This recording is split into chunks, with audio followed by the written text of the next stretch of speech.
The thing about silence is that it doesn't stay quiet forever. Not when a man's been carrying something heavy enough for long enough. And tonight is the night he lets it go, because I've been holding on to a truth that's been pressing on my chest like a cinder block.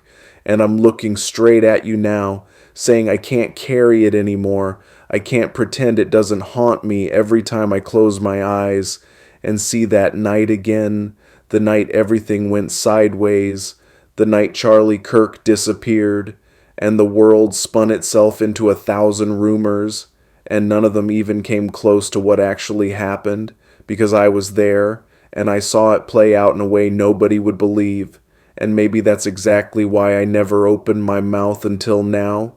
Maybe that's why I kept my head down, kept my hands busy, kept my thoughts quiet, told myself speaking would only make things worse, but you can only outrun the truth for so long before it catches you by the collar and says, "Speak, son, speak, or drown in it." And I ain't in the business of drowning. So here we go, and you stay with me because this gets real, this gets raw, it gets down to the bones of faith, fear, and everything in between. It starts 3 nights before Charlie vanished, 3 nights before the world lit up with questions and accusations and panic, because Charlie came to me looking like a man who'd wrestled sleep to the floor and lost his voice somewhere in the fight. His eyes were jittery, his hands shaking, and he said, "Something's coming. Matthew, something big, something dark, something that's been creeping under the floorboards for years, and now it's breaking through." He told me he'd been getting messages, warnings, dreams that felt more like visitations, and he wasn't the kind of man who talked about visions or omens or shadows, but that night he did. That night he spilled everything like he'd been waiting for someone, anyone to hear him before it was too late. He said there were people watching him, people who didn't want him talking about the things he'd stumbled onto, things tied to faith, tied to fear, tied to the cracks forming beneath the foundation of Christianity in this country. He said he found something that could shake the whole tree right down to its roots, and the men who owned that tree didn't want anything falling out. He looked me dead in the eye and said, "If I go missing, you tell them. You tell them exactly what I told you, because someone's got to warn them before this whole thing collapses on its own weight."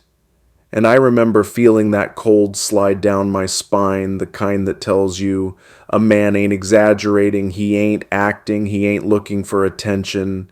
He's telling you the truth, wrapped in panic and prayer and desperation. I asked him what he found, what exactly he was scared of, and he just said, "Matthew, it's bigger than me, it's bigger than you, it's older than both of us, and it's about to wake up, and when it does, the world of faith, as you know, it will shake like a house built on river sand." And I didn't know what to do with that. I didn't know how to carry something that sounded like prophecy and fear all rolled into one, but I told him he wasn't alone, told him he wasn't crazy, told him whatever he was walking through, I'd walk with him, even if it meant stepping straight into the dark. And he nodded, like that meant something like that, bought him another day of breathing free air, and then 3 nights later he was gone. No note, no call, no warning, just vanished, like the wind swallowed him, and the world started spinning. Stories saying he ran, saying he hid, saying he crossed the wrong person or maybe crossed the wrong belief, but none of them got close, because the truth is, he didn't run, he didn't hide, he didn't choose any of it. He was taken, and he knew he would be, because the night before he disappeared, he left me a message, a voice I still hear echoing in my head, saying, "If they come for me, you tell the world what's on the horizon. Tell them they're asleep at the wheel. Tell them the storm ain't coming. It's already here. Tell them Christianity is standing on a cliff and pretending it ain't crumbling underneath its feet." And he begged me to say it the way he couldn't, without being silenced. He begged me to warn the people who still believe that faith means comfort, when really faith means courage. Faith means standing in the middle of the shaking ground and saying, I won't run, I won't fold, I won't break. And now, after all these months, all these nights, lying awake hearing his voice, I'm breaking my silence because the things he told me have been showing up in the world, piece by piece, moment by moment, like puzzle parts rearranging themselves in the dark. He said the church would split. He said the wolves would dress like shepherds. He said believers would get comfortable with convenience and call it conviction. He said there'd be a rise in noise, but a fall in truth, a rise in preachers, but a fall in purpose, a rise in crowds, but a fall in hearts. And all of it's been unfolding right in front of our eyes, like a slow-motion avalanche. And the truth he left behind is this: Christianity ain't dying, but it is being hollowed out, carved from the inside by people who forgot the difference between power and purpose. And that's the danger. That's the warning. That's the reason Charlie's voice is still echoing, even if he isn't standing here to speak it himself. He said faith without fire is just decoration. A cross without conviction is just jewelry. A church without courage is just a building. And right now we're full of buildings and empty on bravery, full of noise, and empty on meaning, full of leaders and empty on truth. And the men who took him knew that exposing this would shake their grip, and they couldn't let that happen, so they erased the man, but they couldn't erase the message. And that's why I'm here. That's why I'm breaking the silence.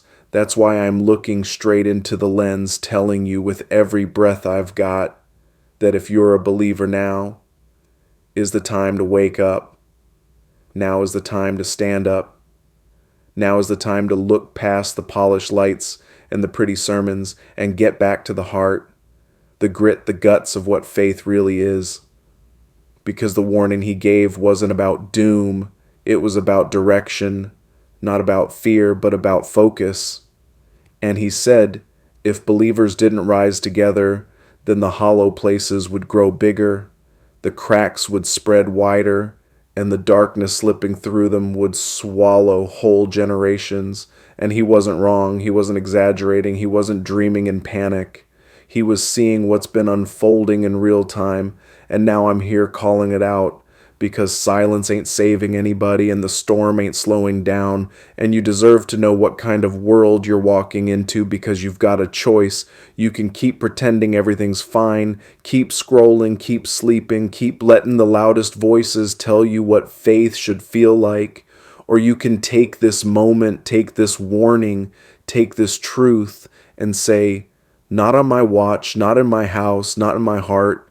You can rebuild what's been breaking, mend what's been tearing, restore what's been forgotten.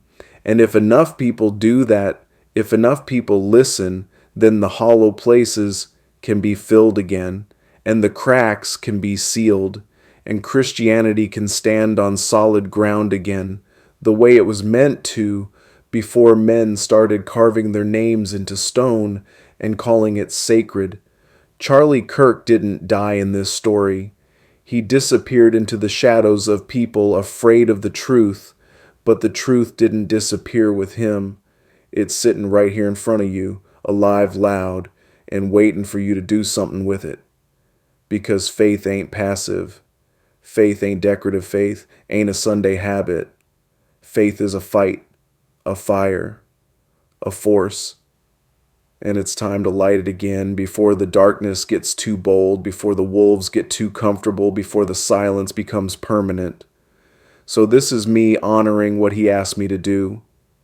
This is me putting the truth where the world can hear it. This is me saying the warning out loud before it's too late, because if we don't act now, then the next voice that goes quiet might not come back at all, and that silence would be on us. So listen close.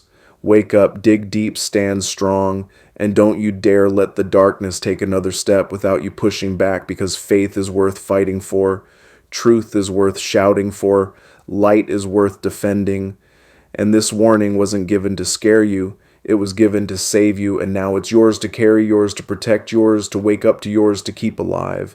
So don't drop it. Don't ignore it. Don't walk away from it, because the storm may be here, but so are you. And the world needs people willing to stand their ground and hold the line. And if you're hearing my voice right now, then maybe you're one of them. Maybe you're exactly who this warning was meant for. And if that's the case, then lean in, take it seriously, and let it wake something up inside you. Something strong, something real, something that doesn't bend when the world gets loud, because that's what it's going to take. That's what it's always taken. And now you know the truth. Now you've heard the warning. Now the silence is broken and the rest is up to you. Subscribe on this channel for more information and more stories like this to keep you updated all the time.